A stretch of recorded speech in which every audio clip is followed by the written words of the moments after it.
Modi inaugurated the new campus of Nalanda University. Nalanda was the world's first residential university. The university was built in the 5th century AD. 50th G7 summit concluded in Italy. Global issues like war, climate change, and AI were discussed. Pope Francis became the first pope to address the G7 group. New research on Hindu Kush Himalayas has come to the fore. Decrease in the rate of snowfall in the region. Ganges basin may get less water.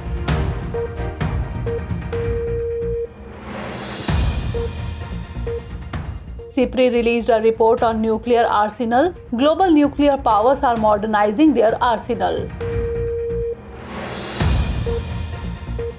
And research on ozone-depleting substances has come to the fore. A decrease in the concentration of hydrochlorofluorocarbons in the atmosphere may help in improving the ozone layer.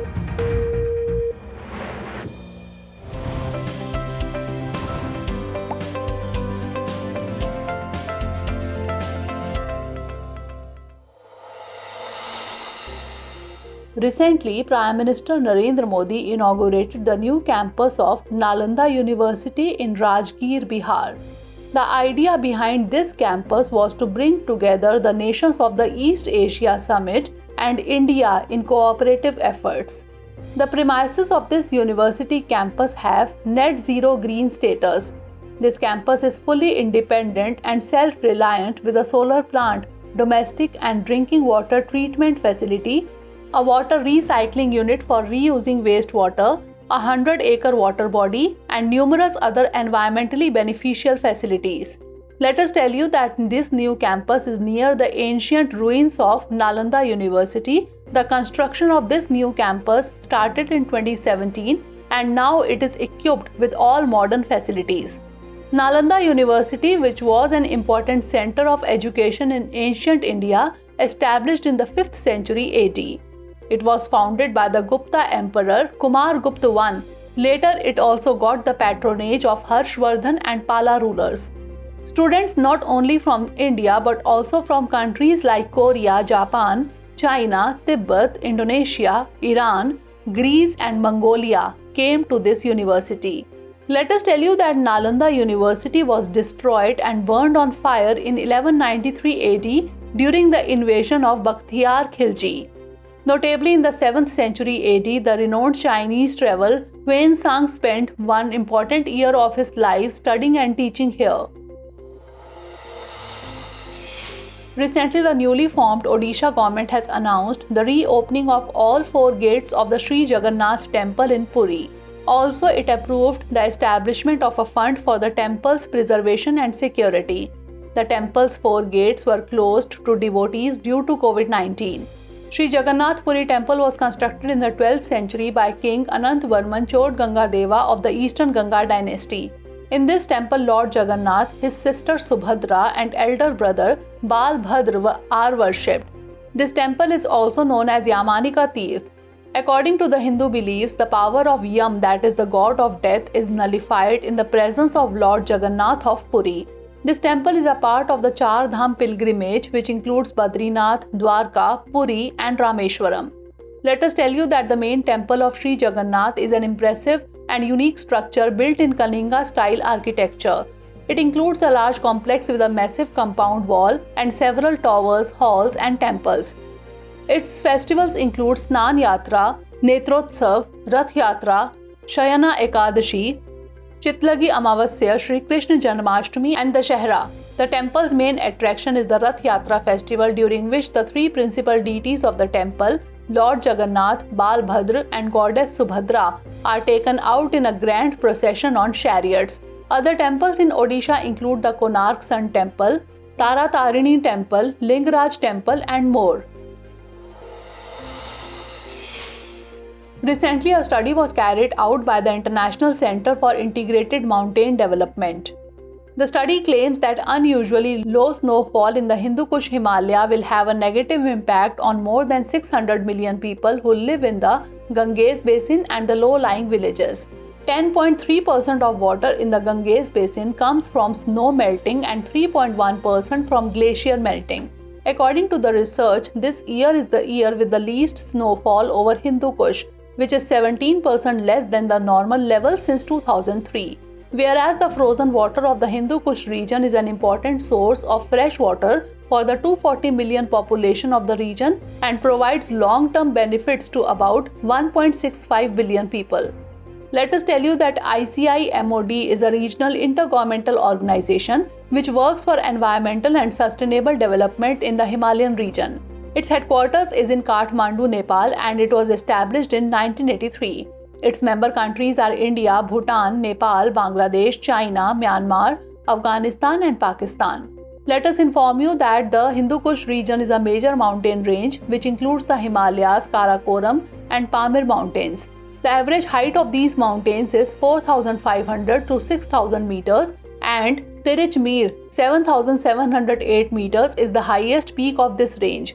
This region is the meeting point of Central Asia, South Asia, and West Asia.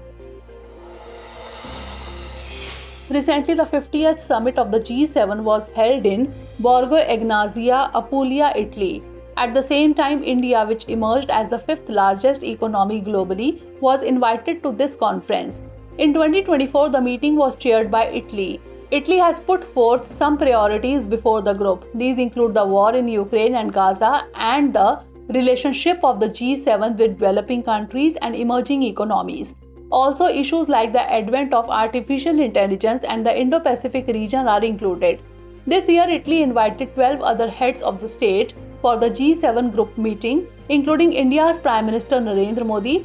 Apart from this, Brazilian President Lula da Silva, Argentine President Javier Milei, Turkish President Recep Tayyip Erdogan, and Jordan's King Abdullah, as well as Saudi Crown Prince Mohammed bin Salman were also invited. Pope Francis addressed the G7 group, making him the first pope to do so. Let us tell you that the G7 nations have expressed commitment to promote concrete infrastructure initiatives such as the India-Middle East-Europe Economic Corridor and the Partnership for Global Infrastructure and Investment. The nations also shared views on climate change. Let us inform you that the G7 group is an alliance of the most affluent economies globally, which includes the United States of America, United Kingdom, Japan, France, Germany, Italy, and Canada. These member nations get together once a year to discuss other international matters and coordinate global economic policies. In 1975, the United States, United Kingdom, France, Italy, Japan, and West Germany created this organization, whereas it was a six-country association at the time. But the next year, upon the group's establishment, Canada joined, and ever since it has been referred to as the G7. Recently, according to a Bloomberg report, after easing COVID-19 restrictions, Japan has seen a sudden surge in the cases of a rare but deadly human flesh-eating bacterial infection. The dreaded disease is called Streptococal toxic shock syndrome. The infection can kill a person within 48 hours. Let us tell you that STSS is a serious infection caused by Group A Streptococcus bacteria. They produce toxins in the body which trigger a hyperinflammatory response. This causes tissue necrosis, extreme pain, and shock in humans.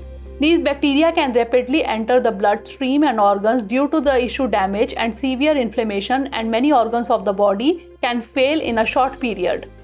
According to experts, the general increase in GAS infections has increased the possibility of STSS cases, especially for people over the age of 50 years who are more vulnerable to its serious consequences. Let us inform you that due to international travel, this infection is likely to spread worldwide. To prevent this disease, it is important to maintain good hygiene, such as washing hands regularly and treating any skin injury immediately. Recently, the governing body of the Global Environment Facility approved the disbursement of $736.4 million to accelerate environmental protection efforts at the 67th Council meeting held in Washington on 17th June. The GEF Trust Fund has announced to provide $495.6 million, $37.8 million and $203 million for the Global Biodiversity Framework Fund, the Least Developed Countries Fund, and the Special Climate Change Fund, respectively. Let us tell you that this approval has been given under the GEF Trust Fund GEF 8 funding cycle running from July 2022 to June 2026. Although the Council traditionally meets twice every year, it will meet thrice in 2024. The members are meeting together for the second time in the June meeting.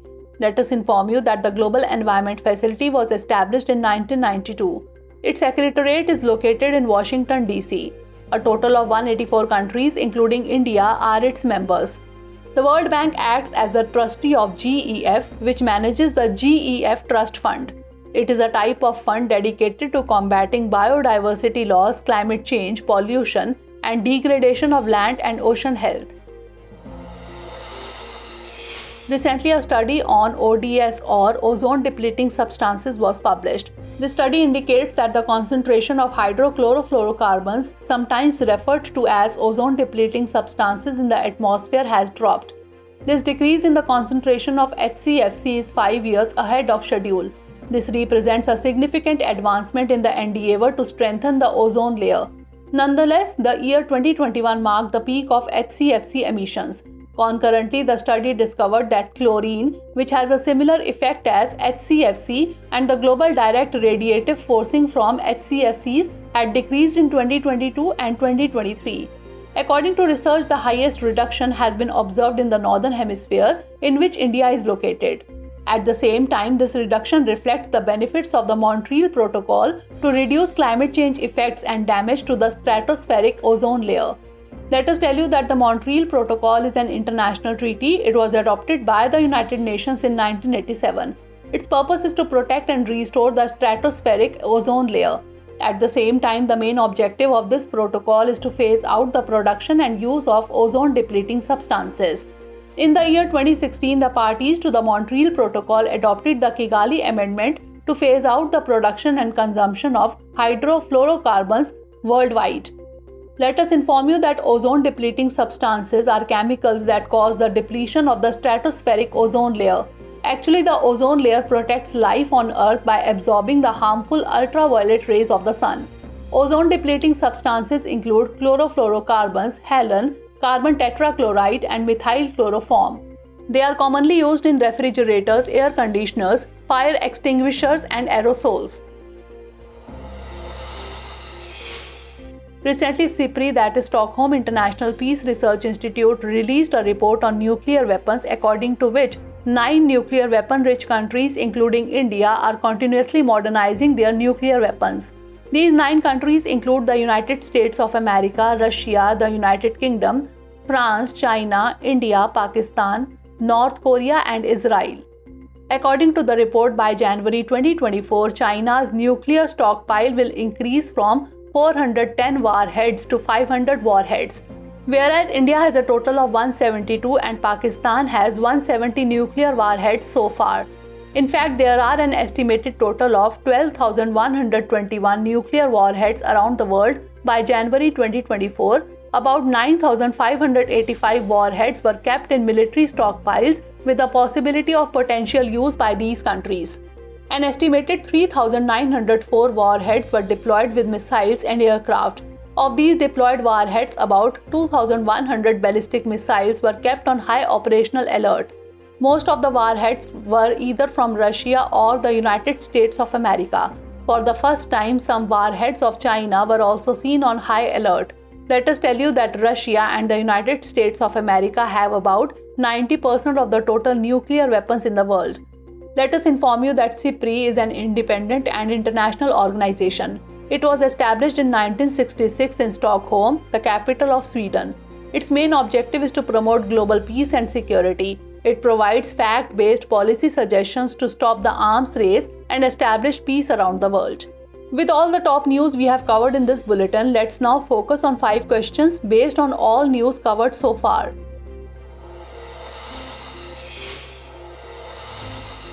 Questions based on today's bulletin are: first question is, consider the following statements regarding ozone-depleting substances. 1. It causes depletion of the ozone layer. 2. It does not include methyl chloroform. 3. It is produced through chemical reactions in the atmosphere. How many of the above statements is or are incorrect? Only 1, only 2, all 3, or none of these? Next question. Consider the following statements with reference to Sri Jagannath Temple. 1. It was built by Anantvarman Chod Gangadeva. 2. This temple is not a part of Char Dham pilgrimage. 3. Its main temple is built in Kalinga style architecture. How many of the above statement or statements is or are incorrect? Only 1, only 2, all 3, or none of these. Next question. Consider the following statements with reference to Global Environment Facility. 1. It was established in 1990. 2. It serves as an international cooperation platform. 3. It provides financial assistance for environmental projects. How many of the above statement or statements is or are correct? Only 1, only 2, all 3, or none of these.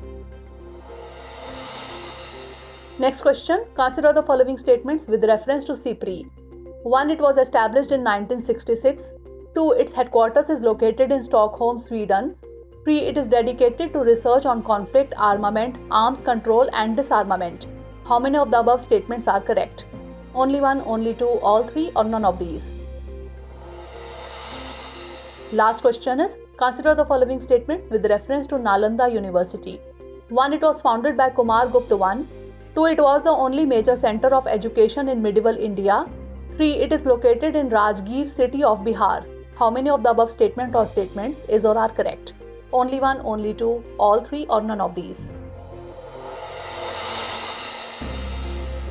Recently, 8 scientists were awarded the 2024 Kavli Prize. This prize is awarded to scientists to recognize their contributions in the fields of astrophysics, neuroscience and nanoscience. Each of these distinguished scientists holds a professorship at an American university. We would like to inform you that the Kavli Prize is an international recognition given to scientists for their exceptional contributions to the fields of neurology, nanoscience and astrophysics. Every 2 years this honor is granted. It was first launched in 2008. It bears the name Fred Kavli in honor of the Norwegian-American businessman and philanthropist. The Norwegian Academy of Science and Letters, in collaboration with the Foundation and the Norwegian Ministry of Education and Research, bestows this honor. Recently, World Crocodile Day was celebrated. This day is celebrated every year on 17th June. Its purpose is to promote global awareness about the status of endangered crocodiles and alligators around the world. Let us tell you that the Crocodile Conservation Project was started by the United Nations and the Government of India in 1975 for crocodile conservation, which protects the natural habitats of crocodiles. Also promotes the number of crocodiles through captive breeding. Under this project, breeding centers were established at 34 places for the conservation and rehabilitation of endangered crocodiles of India, including Bhitarkanika, in which special focus was given on saltwater crocodiles, that is Crocodilus porosus.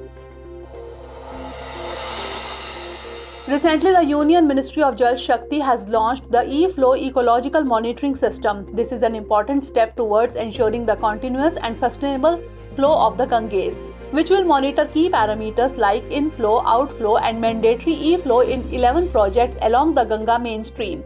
It has been developed by the National Clean Ganga Mission. Let us tell you that the e-flow monitoring system is an integral part of the Prayag portal, which is a real-time monitoring center for planning and monitoring of projects, river water quality and other important parameters. This portal includes online dashboards like Ganga Tarang portal, project management tool dashboard and Ganga district performance monitoring system. Recently, the World Economic Forum has released the Global Energy Transition Index 2024. India has been ranked 63rd in this index.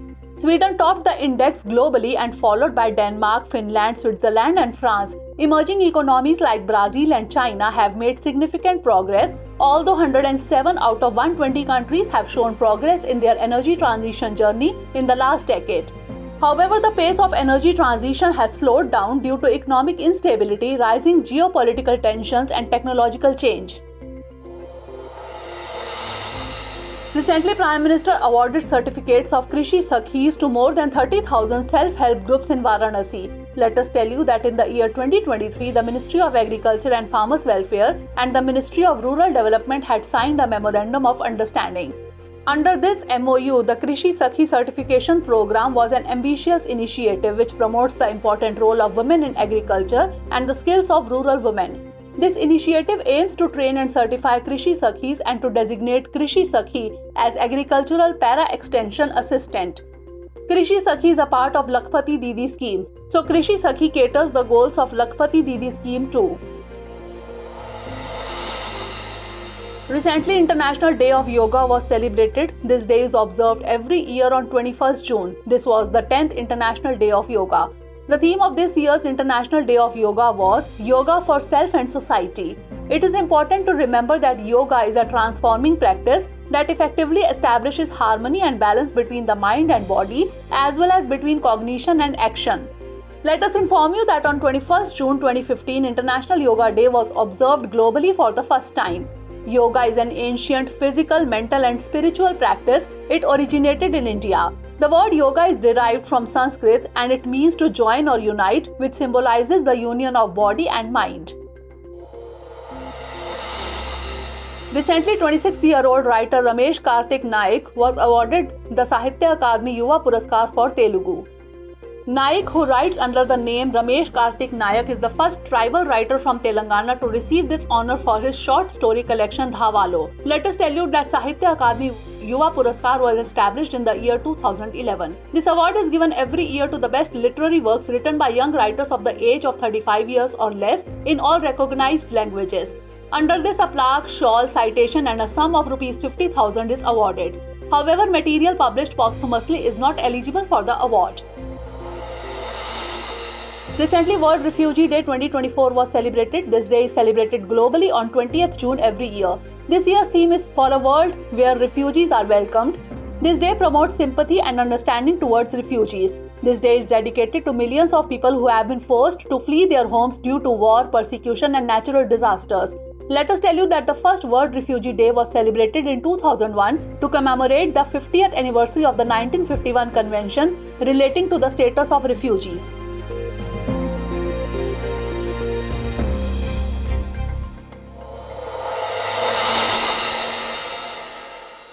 For more informative content, like, share and subscribe, and do not forget to press the bell icon to get the notifications.